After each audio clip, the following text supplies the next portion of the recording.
What's going on YouTube? So right now I'm going to be telling you my review and thoughts about the live action movie of Clifford the Big Red Dog.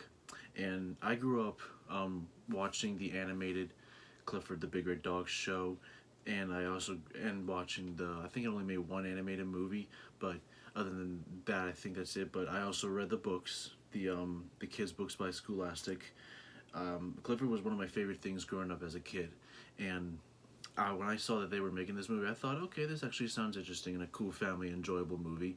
Maybe not like the type of movie that's going to win Best Picture and break off box office records like how No Way Home is doing right now. But I figured it was going to be a fun family movie for people that know who Clifford is or just loves dogs in general, and and I thought that's what it was. I really enjoyed this movie. I actually just read because I was curious. I wonder if they've announced a sequel yet. They're actually making a sequel to this movie, and I'm really glad because I'm going to be talking spoilers before. And if you haven't seen the movie and you don't want to be spoiled, please do not watch this video. But if you've seen it and you want to hear it, that's fine, or whatever.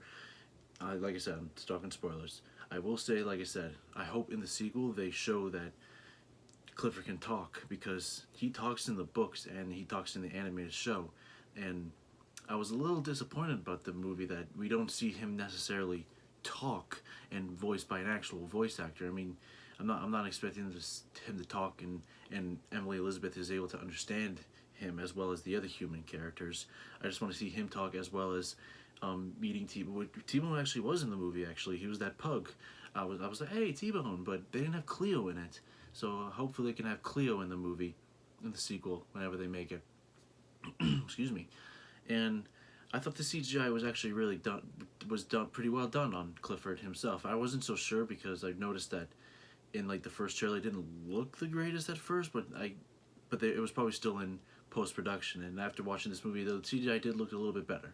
I'm not expecting it in this type of movie to be like 100% photorealistic, but I mean it looked well enough that it looks a lot better than a lot of other CGI films that I've seen in the past. Even in some big budget films, you can notice how the CGI is a little bit off in really huge big budget films. and I thought there were a lot of laughable moments. The girl that played Emily Elizabeth, Darby Camp is her name. I thought she did pretty well for Emily Elizabeth. At first, I thought she wasn't going to be named Emily Elizabeth because I don't remember them saying that her name was Emily Elizabeth in any of the trailers when I watched in the past, but I can't remember. It doesn't matter. Her name is Emily Elizabeth, and I'm glad that that's what they did. I thought she did pretty well for an Emily Elizabeth from what I'm used to compared to the books and the animated show. The acting from her wasn't amazing, but she's still a little girl. I mean, I think she's like only 10 years old.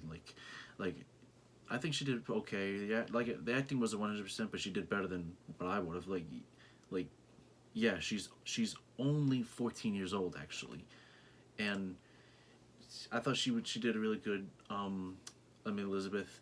I was disappointed that she didn't have a father in this movie. I mean, yes, she had her uncle Casey, played by Jack Whitehall, but I mean, it's not a big deal. The mother seemed a little bit off. Was she a lawyer?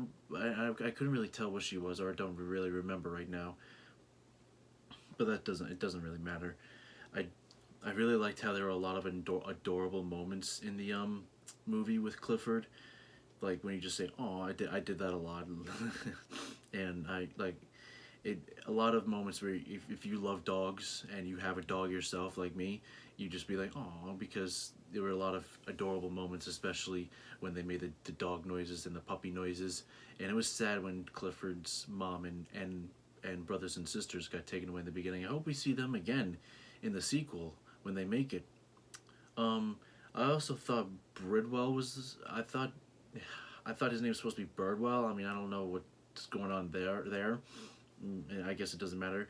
I do wish that I was expecting this to happen, but it didn't. I thought that at the end of the movie they were going to move to Birdwell Island, but that didn't happen either, and I was a little disappointed about that. But I mean, it is what it is. Nothing I can do about it, obviously.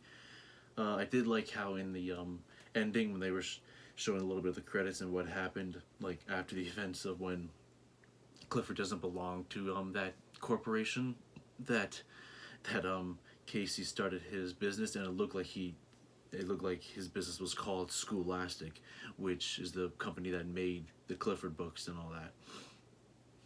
And I thought it was also funny when how the little boy, Owen is his name, Isaac. I'm not even. I'm not. I don't want to say that last name because I don't know if I'm going to say that correctly. So I'm not gonna. I'm not gonna do it. I don't want it to be disrespectful. I thought it was funny that how he has a little crush on Emily Elizabeth, and his dad was embarrassing him in the movie. I also liked how.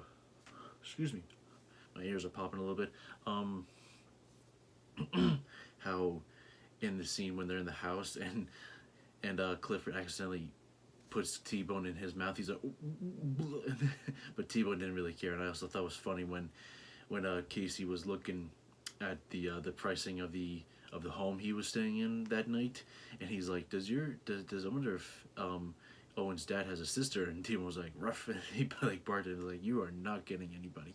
You that was funny. Dogs always know. I do wish there was a cat in this movie just to see how Clifford will react when he sees a cat for the first time. The scene where the giant air balls though when he was chasing it playing fetch, I thought that was cute and funny. I also liked how Clifford was the one that also saved the guy falling from the roof when he was installing the satellite dish. I thought that was cool, and I also loved how everybody was cheering and clapping. I also liked how nobody was freaking out that they didn't do that in the movie. I mean, yeah, people were getting scared of the dog a little bit, but not freaking out like they wanted to really tame this animal. Like if that happened today, probably people would do that today, especially a big corporation or whatever. What else am I gonna say? I should have written down notes, but I totally forgot to. Oh, I did like how what's it called when they were trying to save when they were trying to save Clifford from the corporation. They got the help from all the neighbors and friends of Emily Elizabeth, and I also thought it was funny when the guy with the prosthetic hand got like hit by the taser, and he's like, oh, I got a fake hand, and he's like, I got a real hand. And how he was like, I'm a magician, and the old lady was like, sure you are. They were all cool and funny and all. And I also liked how Bridwell had a unique set of animals besides Clifford. He had that giraffe looking hyena hybrid thing in his tent. And I actually thought that he did die for a second, because that's what they made it look like when he gave the bow tie to his friend who was sick and then passed away. And I hope we see him again in the sequel, if and when they make the sequel. Even though it says that it's announced that they're making a sequel, I don't think it's confirmed as of now by Paramount themselves. I mean, even though I saw a lot of articles about it, it seems like it's correct, because pretty reliable source, internet, pretty reliable websites I use here and there when it comes to movie news and stuff. They were saying it was, but I'm still a little not convinced, because this movie didn't make much in the box office. If I'm pretty sure. I believe it went straight to Paramount Plus. I don't even think it played in theaters for that long, if at all. I don't remember really. That's why it took me so long to watch it eventually, because I was waiting until it was on the website I usually use to watch movies if I don't have the streaming service account for that certain streaming service, because it's on Paramount Plus, but I don't have Paramount Plus. And once it finally dropped on the website I use for movies, I watched it on that website, and it's a good website. It's pretty good, high definition looking and all that. It's how I watched Free Guy earlier this year, and it's also how I watched a lot of other movies. And like I said, I really enjoy this movie. I'm looking forward to a sequel. I love dogs, as you can tell. I have a Rottweiler myself, in case anyone that's watching this doesn't know that. And I'm really hoping that the sequel, they show that Clifford can talk in the movie, because that's what I was hoping too in the end of the movie, that they would show that he can actually talk, and he was voiced by a voice actor, and he was talking to T-Bone and Cleo, and they didn't do that. I was a little disappointed about that. So hopefully they can do that in the sequel, like I said. But that's all I gotta say for this movie. If I had to give this movie a rating, I would give it a 8.5 out of 10. As always, if you can give this video a like and or subscribe to this channel, I would really appreciate that. And I'll see you all in the next video. Have a good one.